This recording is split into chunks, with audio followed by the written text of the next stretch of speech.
Welcome, everybody, to another episode of the From Adversity to Abundance podcast. I'm your host, Jamie Bateman, and I'm thrilled today to have with us Luis Scott. Luis is the founder of Eight Figure Firm Consulting. He's a successful entrepreneur and an author of a book called It Has to Hurt, which I think is going to be perfect to talk about on our show, From Adversity to Abundance. Luis, how are you doing today? I'm doing great. Thanks for having me on the show. Absolutely. I'm pumped about this one. This is going to be a fun chat. I know we got to know each other a little bit before we hit record, and I'm confident the listener is going to love getting to know you as well. So, Luis, dive in a little bit more for a short period of time. Who are you today, and what are you up to? Yeah, so today I'm the founder and CEO of A Figure From Consulting, and I help law firms and really just general entrepreneurs grow their businesses, scale to 10 million. We have a program where we help people go from 1 to 10 million in 5 years or less. And my passion is helping other entrepreneurs make impacts in their community. And so that's after 20 years of being in the legal industry and being a lawyer for over a decade and a half. I've decided to put my efforts now in helping other people grow their business. That's awesome. I hired a business coach earlier in 2023, and he's a retired lawyer, if you will, former lawyer, and he's I think it's probably a different model, but he's very much focused on helping the entrepreneur, and he's been a huge impact for me. So I love that. I love that whole approach. That's awesome. So I know we're going to dive in more later as far as who you serve in particular, who your ideal client is, who you really like to work with. But before we get there, let's jump into your backstory. Like we talked about before we hit record on this show, we tend to focus on financial adversity, health adversity, and or relationship adversity. We've certainly checked all three boxes on the show in prior episodes, and I know you've dealt with all three of those elements and those types of adversity in your life. Let's briefly kind of recap for the listener. How have you dealt with adversity? What types of adversity specifically have you dealt with in all three of those categories?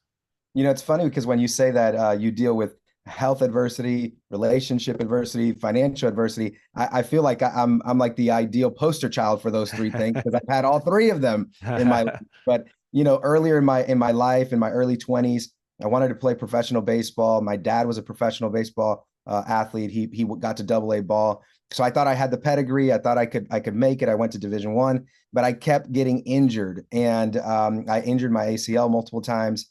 Had to have surgery, tore my hamstring tendon. I mean, it was all kinds of Mhm. injury. It was as if somebody was telling me, "You're not going to go pro." Okay, like this is not Yeah, your journey. So dealing with that was very tough because that was my sure. love and passion. Yeah, As a young kid, you have a much more difficult time kind of overcoming those kind of things. And fortunately, absolutely. I had a lot of mentors who helped me with that. So that was my health. I just very briefly before we move on, Yeah. I was a collegiate athlete as well, and lacrosse was my sport, and it's not an episode about me, and I've talked about this before on prior episodes, but some people may not totally be able to relate. I can completely relate. I mean, it's just, the injury piece is so much out of your control. Mhm. And when, especially multiple injuries over and over, it's like, you know, it can absolutely rock you at that age when that's your entire focus. That's your identity at that point, really. I mean, I don't want to presume I don't know everything about the Mhm. context at that time for you, but it can be so much more than just a torn ACL. It just absolutely rocks your entire life, your entire mental and emotional state. So um, before we move on, any lessons you learned from dealing with that type of adversity? I mean, the biggest lesson that I learned is that we all heal at least emotionally, right? And Hmm. I never thought I'd be able to overcome that. In fact, it was so traumatizing that those injuries that I did not watch baseball for 10 years. Wow. I could not go to a game. I could not watch it on TV because every time I went and I smelled the fresh cut grass, Mhm. it Yeah. reminded me of a past I was no longer going to have. Hmm. And as young as I may think I am, I can't play the game of baseball like I used to when I was 19, 20 years old. Sure. And so that was really that was hard for me. And what I learned is as I overcame that, Yeah. everything, you can overcome everything Mm, if you are willing to see the bright side of things, if you're willing to see the silver lining in things, you can overcome everything. And so that was a really big lesson, because sure. I then continued to have other failures from which I borrowed that Mm, lesson, right? yeah. And that helped me through my professional career as Yeah, well. absolutely. And I'm excited for, and we were joking before we hit record that, oh, that's great that you've been through all this adversity, Luis. This is fantastic. No, that's not great in and of itself, but it is great that you learned and took lessons from that adversity, and that the listener can take away from your story and your hardship as well. So, okay, you check the health and physical box. What's next? So then I got divorced. So relationships, relationships are hard, and I got married very young. I was in my early 20s, basically just graduated college and got married. And I wasn't equipped to handle the relationship. And so Mm-hmm. I got divorced, and that was a very painful thing. And it Sure. was painful for me. It was painful for her. And fortunately, today we're on good terms, and we're able to communicate, very effectively about our kids and so forth. But that was a Yeah. very difficult thing. And I think what I learned in that moment was transparency and vulnerability. I had a really Mm, hard time with both those concepts. mm, Like I wanted to be the guy who was polished, who never had any mm, problems, who was just everything was fine. And mm-hmm. how are things? Fine. And how's the relationship? Fine. Everything's good. Everything's good. Mm-hmm. But inside it wasn't good. And I learned through this that there's actual power in being transparent. There's actual Mm, power in being vulnerable. You become more relatable. It's easier to communicate. It's easier for you to have a solid relationship built on trust. And so that was mm-hmm. a massive lesson for me coming out of Yeah, that. that's really good. So, and just to drill down before we move on again, you're talking about being vulnerable and transparent with your spouse, right? In particular, not so much from the outside looking into your relationship, but internally dealing with your partner, right? Absolutely. I mean, with my spouse, but also with Yeah. people, right? Like Mm, if you have friends, I remember when I was going through the divorce, and friends were like, "Why didn't you tell me, man? Why didn't you mm, tell me you were suffering? Why didn't you tell me that things weren't good? We could have done something. We could have, mm-hmm. given you a counselor. We could have prayed for you. We could have supported you. Sure. And they just didn't have any clue that we were going through that Yeah. internal Got it. struggle. No, Yeah. that's good. Good to thank you for being transparent and vulnerable now. Yeah, I mean and there's a fine line there, because it's like, just with any close relationship, you know, you can go the other extreme too, where it's like you're super just focused on sharing all of your problems with your spouse all day long. That's not good either, because you're going to drag that person Right. down, so I think unfortunately a lot of people can relate to going through a divorce, or certainly going through, tough times in a marriage, or close relationship, romantic relationship like that. So you were able to, in a sense, put that behind you. Sounds like you're still in good terms, the two of you, and you've learned from that to open up and be vulnerable and transparent with others. And sounds like you've been able to develop closer relationships because you went through that adversity. Is that fair to say? Absolutely. And there's a book called Radical Candor. And I feel like what I took out of that experience and reading that book was that it's okay to be completely candid with people. Now, it's not okay, to be a jerk. It's not okay, Yeah, yeah, you yeah. know, to mistreat people, but it's Right. okay if you have a business to tell your employees how they're performing. It's Yeah. okay to let your friends know if they've crossed a boundary. It's okay to let your spouse or relationship partner know that, Hmm. listen, that's not an acceptable thing for me. It's okay to do Sure. that and to Yeah. stand that ground. And so to me, that was a powerful lesson. That's great. That's really good. Yeah, you're right. There's doesn't mean you go around telling everybody every thought you've ever had about them. Right. That Right. that's not the point here. But Yeah. but absolutely be honest and upfront when you need to be, right? Mhm. So that's really good. So you mentioned being open and honest with employees, or team members in a business. Let's go there. I know you've had some real hardship with some businesses you've started, and this is a show for entrepreneurs. And unfortunately, with social media, and I get why this happens, but unfortunately we're so exposed to all the success and just it may look from the outside that every entrepreneur is a successful entrepreneur and that every business they've ever started has just been a home run. Yep. And you and I both know it's not that easy. It's really challenging. And entrepreneurship, honestly, in my opinion, is not for everyone. Um, but the pain is typically worth it. So I'd love to dive into, your story and the businesses you've started and that have failed. And obviously we want to focus as well on the successful ones and the one you're working in now that you're doing very well with. But let's talk about which one do you want to start with? I know you've had several failed businesses. Where do we want to start? I mean, I could start from the beginning because Sure. every single one of these failed businesses actually taught me a lesson. And here's one of the things that I think entrepreneurs need to understand. The reason that social media paints this picture of glorious, mountaintop type of experiences for entrepreneurs is because we only see the entrepreneurs that are succeeding. See, people see Luis today and they go, Luis is an 8-figure business owner, high net worth kind of guy. So therefore his business succeeded, but they don't count the other 8 that did not succeed. See, I Hmm. was a failure until I was a success. And what happens is that we never hear about the failures. People don't go on social media and start a motivational Instagram handle to talk about every failure that they have. And so we see things through the lens of survivorship bias. It's no different than when you see that True. meme. Bill Gates started in a garage. Apple started in a Right. garage. Right. Amazon started in a garage. Do you know how many things have started in a garage that didn't pan out? Yeah, Thousands, that's a millions great of point. people who started in the Excellent garage point. didn't pan out. The only reason we glorify Apple, the only reason we glorify Amazon is because they survived. They That's right. survived. When I hear consultants go on and say, you don't need to go to college, you don't need any education, you Right. just do. It's because you survived. Most people cannot survive without getting educated and growing themselves and so forth. So for So me, true.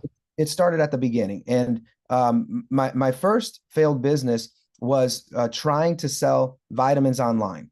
Okay. I was okay. I'm not a doctor. I have no Yeah. medical degree. Yeah. My Yeah. major in undergrad was accounting, but I thought it would be easy to do some drop shipping, ship some vitamins to people. Everybody needs to be healthy, and you do that. Hmm. That didn't work out. So give us just how old were you? What year was this?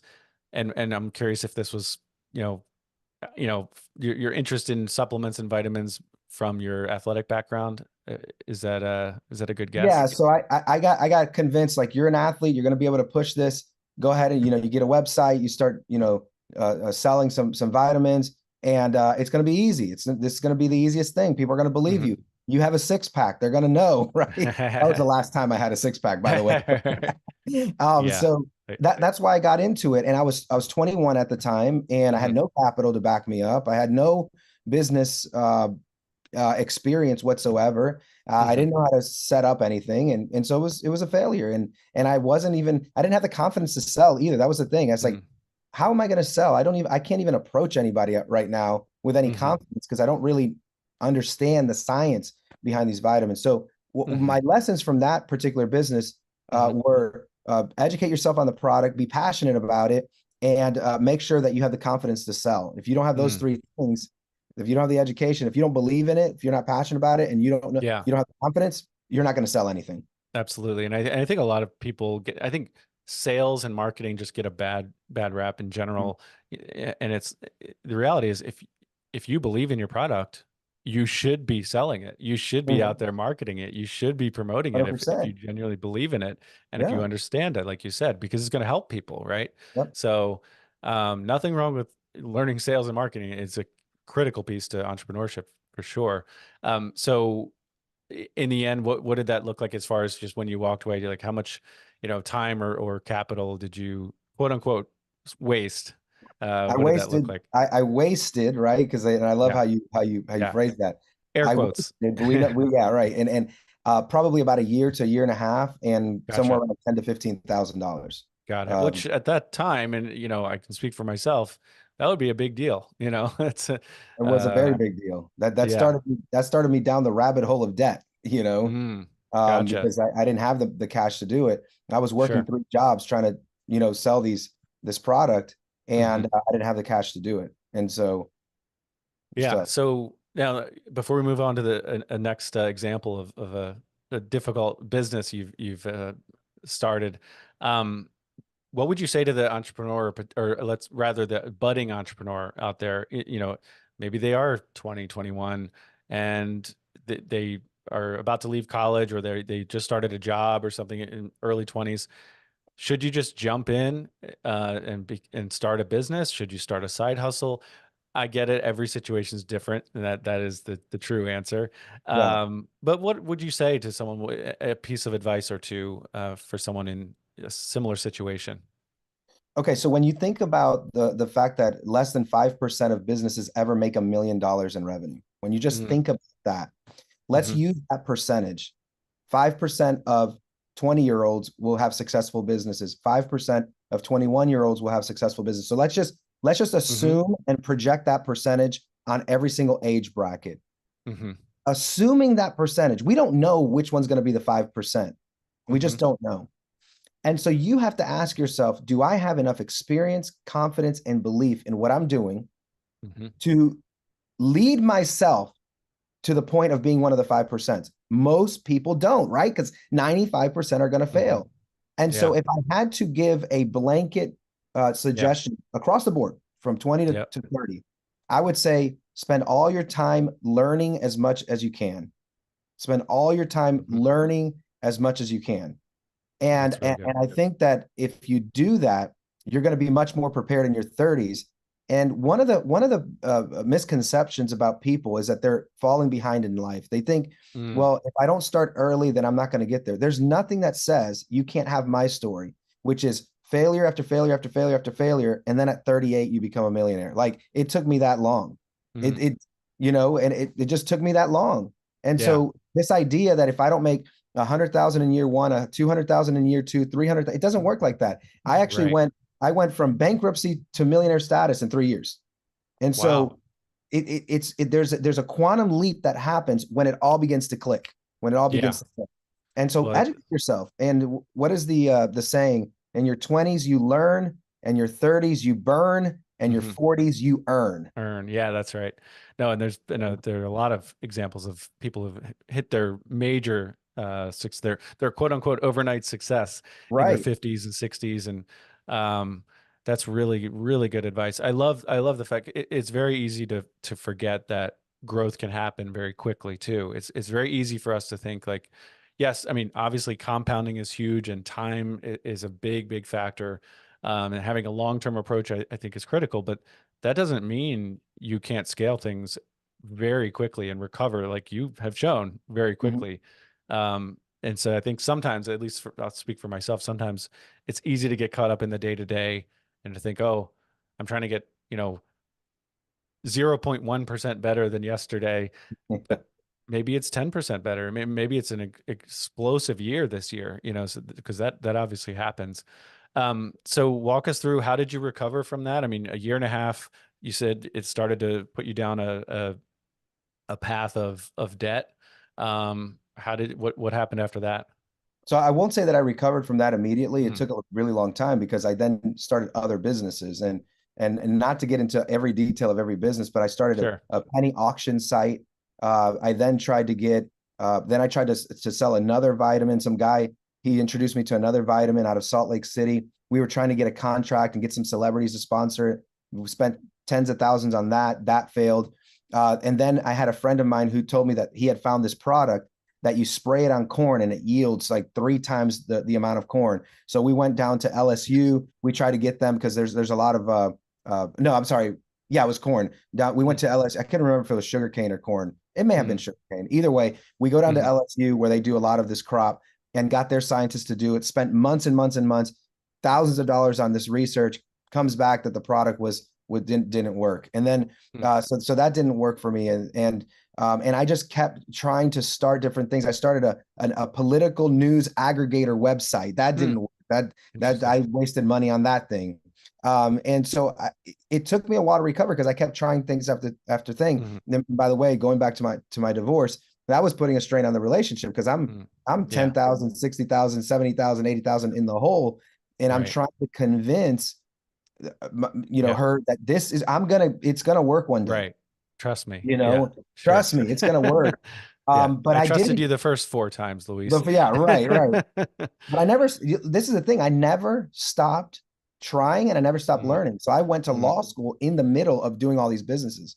So I'm working, I'm doing the side hustle, and then I'm going to law school. And part of mhm, my lesson is, if you're going to go for something, go for it. Don't do it as a side mhm, hustle. A lot of times, mhm, as a side hustle, you don't put enough time, mhm. energy, that the sweat equity in it. And Yeah. people underestimate the amount of sweat equity that is required to be an entrepreneur. That's very, very true. And just the focus is critical. And there are tons of average businesses out there, and most of them probably end up in the 95% you already referred to, right? So if you're going to be average, you're probably not going to make it. So you really need that focus. And if you try to do 17 side hustles, it's not going to work. Yes, yes, it's not. So what, but I guess looking, when you were, let's say just for a minute, when you were 20 years old, did you know for sure you were going to be an entrepreneur? Did you never think about getting it? I know you did work jobs, but I'm saying like long term, did you just know early on, I'm a business owner, that's who I am? I was 11 years old when I decided I was going to be rich. Okay.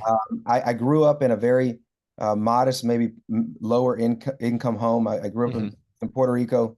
Hmm. We didn't have a lot. We didn't have a lot Hmm. of money. I felt embarrassed that we would go to school in clothes that was bought in secondhand stores. It was bought in Walmarts, and Hmm. I felt like people made fun of me because I was more of the poor kid.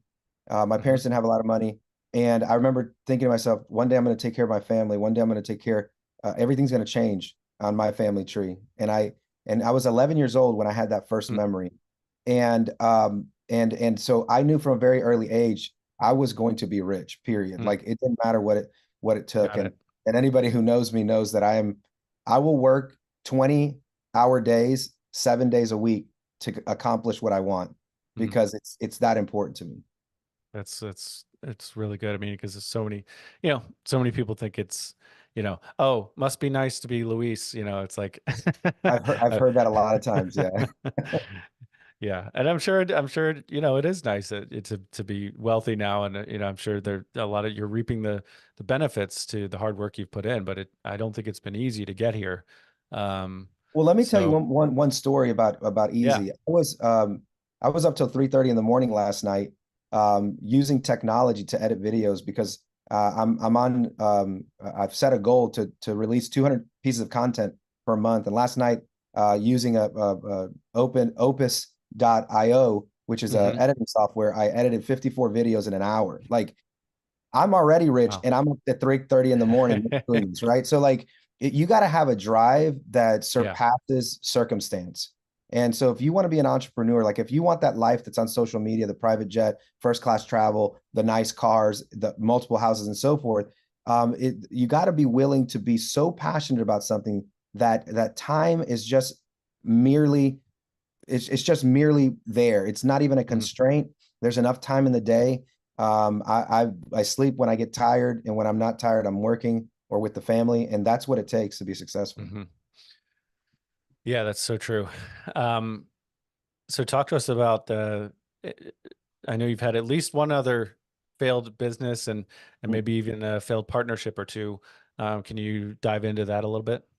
Yeah, so I had a business partnership with my first law firm, and it after being there 15 years, we were partners for 4 years. The partnership fell apart. And what I Mm, learned from there is that alignment is critical if you're going to be in a mm, partnership. So if there's an mhm, entrepreneur out there who is looking to be in business with a friend, right? Quote unquote a mhm, friend, or looking to be in business with a partner, you really need to ask yourself, are we aligned? Do we have the same ambition, work ethic, goals, future outlook, same perspective about life? mhm, What is it that we're building for? Because what ends up happening with partners is every partner has a different degree of success that they believe to be their goal, right? So one partner may want to make 1 million a year, one partner may be happy with 500,000 a year.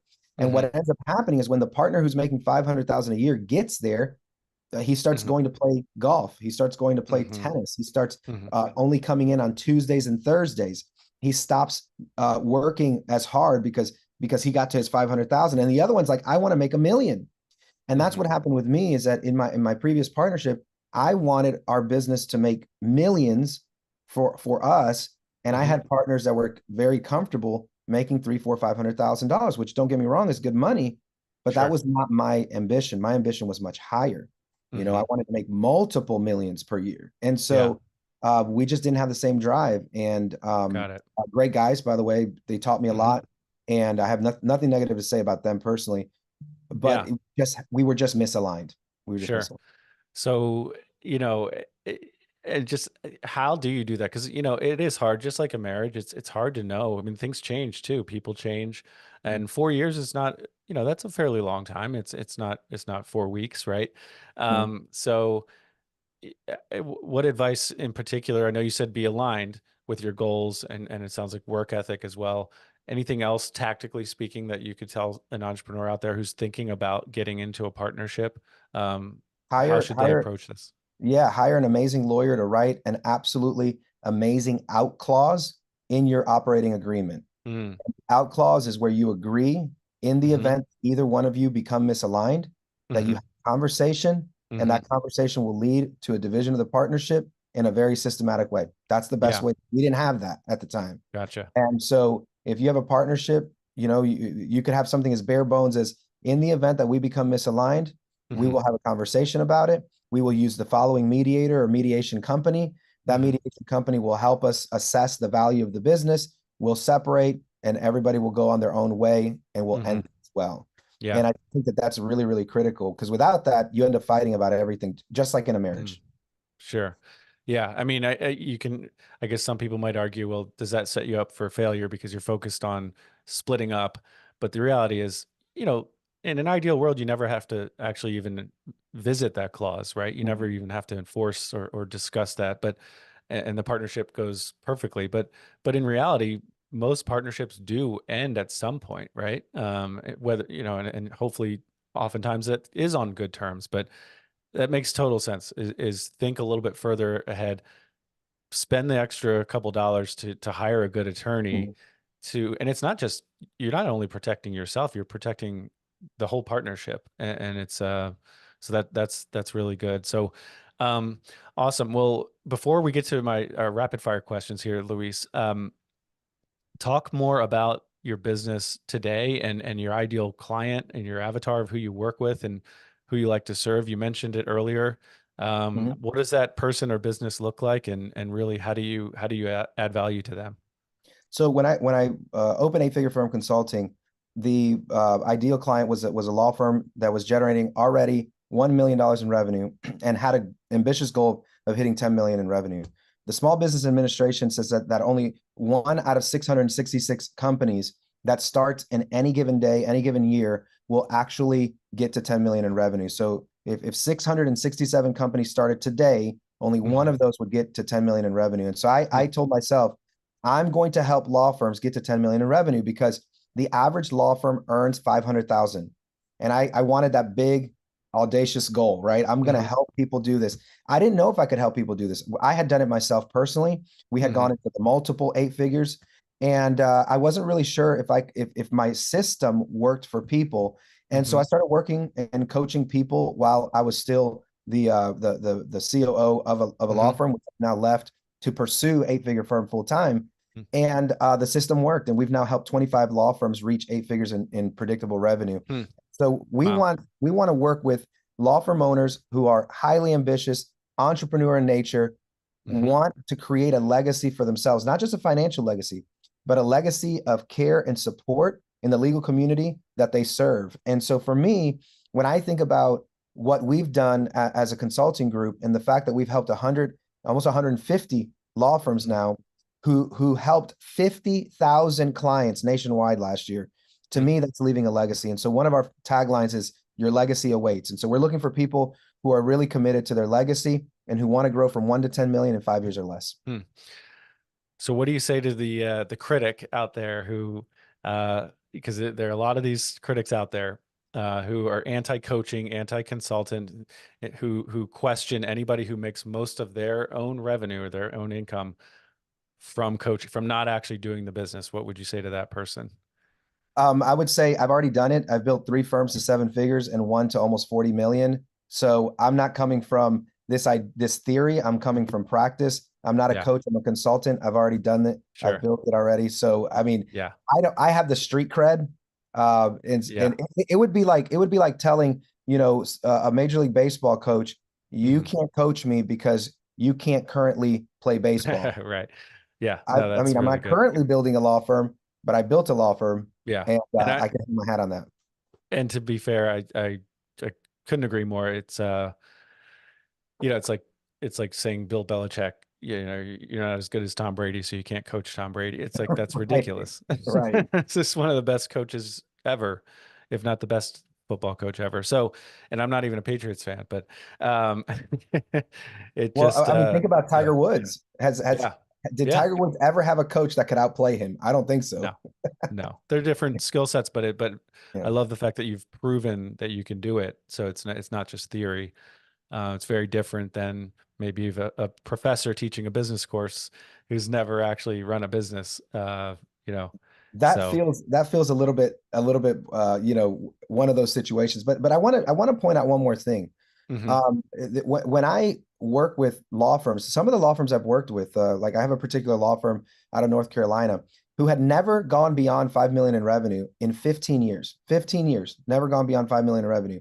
In 2 years working with us, hits 12 million in revenue. So for wow. anybody who says that coaching doesn't help, it's because Yeah, they've never found the right coach. that's very good. So drill into that a little bit more, that case study. I mean, so what did you do? How did you help them? Could they have gotten there without you? How did you add value, and what does that case study look like? So the history says they may not have gotten without me because they had already gone 15 years without Right. reaching.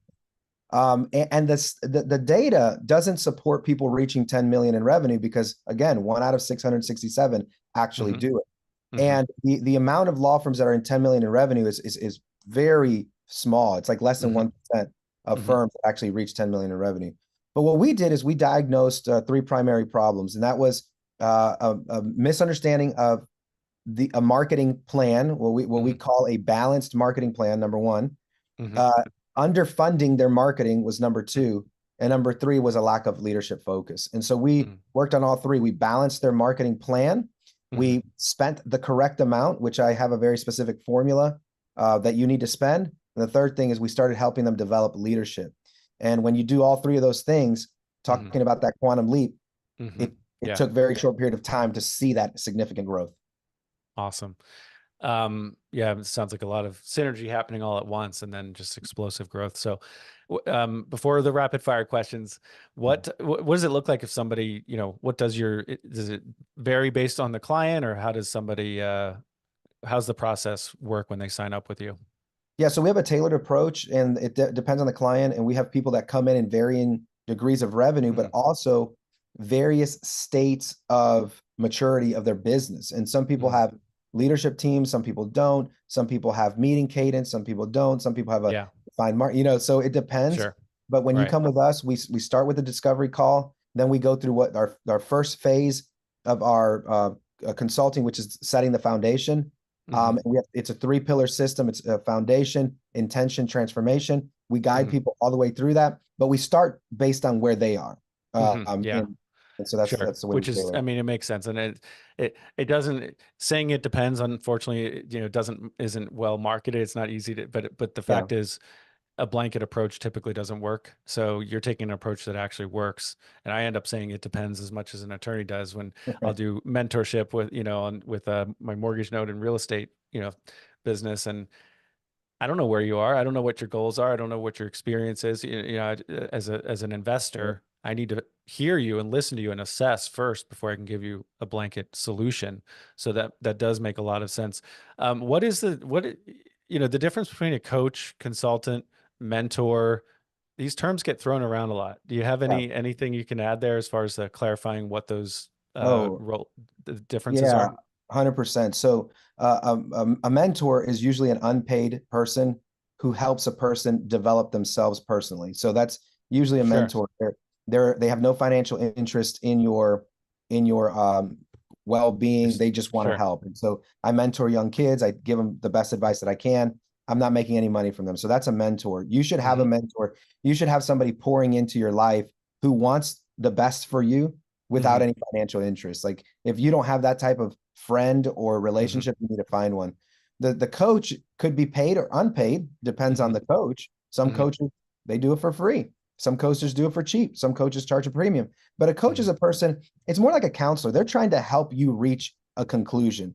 They're Hmm. positioning questions so that you can think about it, Hmm. that so that you can kind of, process what's going on, Sure. provide you perspective, and then give you an opportunity to come to your own conclusion. They're Hmm. generally not going to give a lot of suggestions. But a Hmm. consultant is a person who's been there, done that, and is going to tell you what to do. They're a Hmm. part of the team. They tell you what needs to happen. So I always tell Got it. people I'm a consultant. Yeah. I don't give suggestions. I tell you what you need to do. Now, whether you do it or not, Yeah, it's a different there, thing. there's certainly an element that's outside of your control of how Yeah. the person you're helping actually operates and whether they succeed or not. But that's a very good, very well articulated breakdown for sure of those three different roles that people that I think are all have value in different ways in someone in a business owner's life. And so that Yeah. was really good. And I have all three, by the way. I have all three. I Okay, have a mentor. My dad's my mentor. He pours into me nice. with no financial interest. Yeah. I have a coach, and she works with me on processing things that are happening personally and professionally, emotionally, mentally. And then I have a consultant who has built a $100 million consulting business Mm, and is helping me build mine. wow. So I have all three. They're Yeah. not cheap, but Yeah. they're still worth it. Really good. Awesome. Well, before we get out of here, got some rapid fire questions. Some of these end up not being so rapid fire sometimes, but we'll see how it goes. Okay. What is one thing that people misunderstand about you, Luis? I have RBF. And so people think that I'm a very serious, like, when Yeah. I'm not smiling, Yeah. I'm serious and I'm unapproachable. But anybody who knows me knows that Hmm. I'm the most approachable guy. I love to give. I learned this from my dad. Whenever I meet somebody, they may bless me or I may bless them. And since I don't know their intention, I'm going to bless them. And so I spend a lot of my time just trying to give and bless them. And I think people misunderstand that many Yeah. times. It's good. If you could go back and give your 18-year-old self some advice, what would it be? Relax, relax. It's all going to be fine. Just put in the work, just put in the Sure. work, and it'll all turn out okay. Yeah, don't be so hard on yourself. Mhm. I can relate to that. If you could have coffee with any historical figure, who would it be? Ooh, my goodness. I'd love to Pick- have coffee with pick- my dad's grandfather Okay. because my dad credits, he's not, I guess he's not a historical No, figure, but it's all good. my dad credits him as giving him his faith. And when I Hmm. think about my dad and his faith and how he's mentored me in my life, Hmm. I would have loved to have known this man that he credits, and I never met him.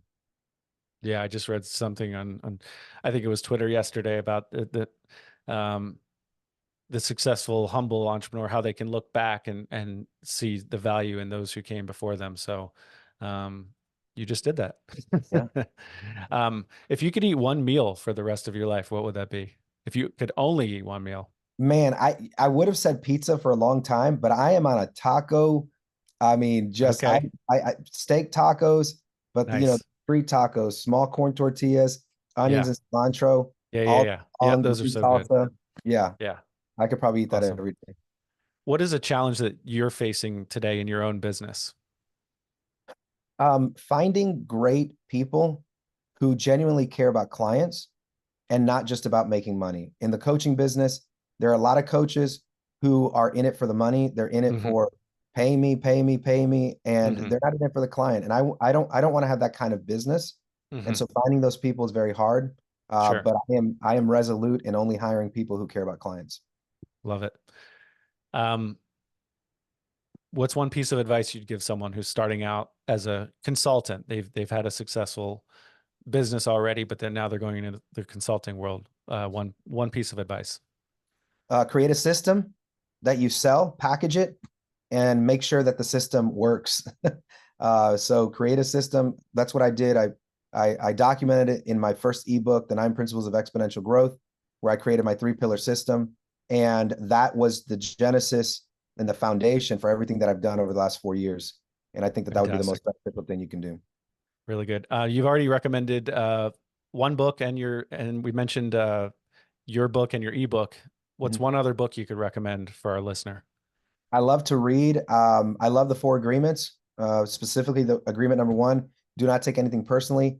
It's kept me out of all kinds of assumptions about what people's motives and intentions are. But the book that transformed me the most, which got me out of this idea that I had to worry about what people thought, was Mark Manson's book called The Mm, Subtle Art of Not Giving an F. That book yes, I have completely it. transformed me. Yeah. Yeah, that's really good. Awesome. Luis Scott, man, this has been really fun. This has been honestly an easy interview for me to do. You're really good at this, and I can tell you're adding a lot of value out there in the business world for sure. What is one question that I haven't asked you that you wish I had? That's a hard one to answer. Yes, I You got haven't him. I asked got me. you. Okay, here's a question you haven't asked, and that is, how long does it take to become successful as an entrepreneur? Okay, and the answer is The answer is, uh, it takes the amount of time that it takes for you to develop yourself into the person who is worthy of the business. mm, And I so think good. spend Yeah. more time developing yourself, and you'll get there a lot faster. I think I just saw Layla Hormozi uh, quote that was very similar. That ultimately it's the Okay. character of the leader. I can't remember exactly what it was, but Mhm. the character of the leader that is the limiting factor in the business Yes. itself. Yes. So that's really good. Luis, where can our listeners find you online? So they can find me at luisscottjr.com. So it's luisscottjr.com. All my links, social media, videos, my podcast, my book links, and Eight Figure Firm, all on that website. Fantastic, my friend. This has been a blast. I've really enjoyed it. And I know our listeners have as well. So this is really good. Thanks so much for joining us. Thanks for having me. Absolutely. And to our listener out there, thank you for spending your most valuable resource with us, and that is your time. Thanks, everyone. Take care.